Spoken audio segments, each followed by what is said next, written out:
लग्नानंतर होईलच प्रेम या मालिकेत सध्या खूप ट्विस्ट अँड टर्न्स येत आहेत। तर आजच्या म्हणजेच 9 मे भागाची सुरुवात नंदिनी, मालिनी आणि रम्याची आई या तिघांपासून होतीये, ज्यामध्ये या तिघीही घरात सोहळा करण्याच्या विषयावर बोलतायत।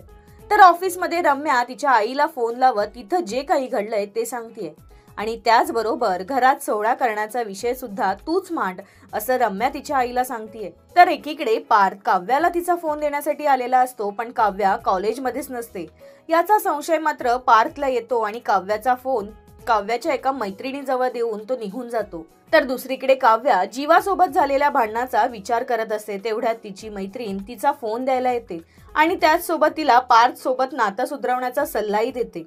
तर घरात नंदिनी आणि मालिनी पार्टीची तयारी करत असतात, तेवढ्यात जीवा ऑफिस मधून येतो आणि नंदिनी त्याला त्याच्या ऑफिसच्या पहिल्या दिवसाबद्दल विचारते, पण काव्या बरोबर झालेल्या भांडणामुळे तो खूप टेन्शन मध्ये असतो। एकीकडे काव्या पार्थ जवळ मी क्लास मध्येच आहे असं खोटं बोलते, ते पार्थला समजत नाही। तर उद्याच्या भागात पार्थ काव्याशी बोलत नसतो तेव्हा काव्याला त्याचा त्रास होतो आणि ती त्याला मनवण्याचा प्रयत्न करते। तर काव्याचं हे मनवणं पार्थ स्वीकारेल का? त्याचबरोबर काव्या दोघांच्याही नात्यात गोडवा आणण्याचा प्रयत्न करेल का? अशाच मालिकेच्या खास अपडेटसाठी इट्स मज्जाला फॉलो आणि लाईक करायला विसरू नका।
मराठी मनोरंजन सृष्टीमधील मालिका, चित्रपट, नाटक तसेच कलाकारांबद्दलच्या नवीन अपडेट्स जाणून घेण्यासाठी नक्की सबस्क्राइब करा इट्स मज्जा मराठी या आपल्या नवीन YouTube चॅनलला।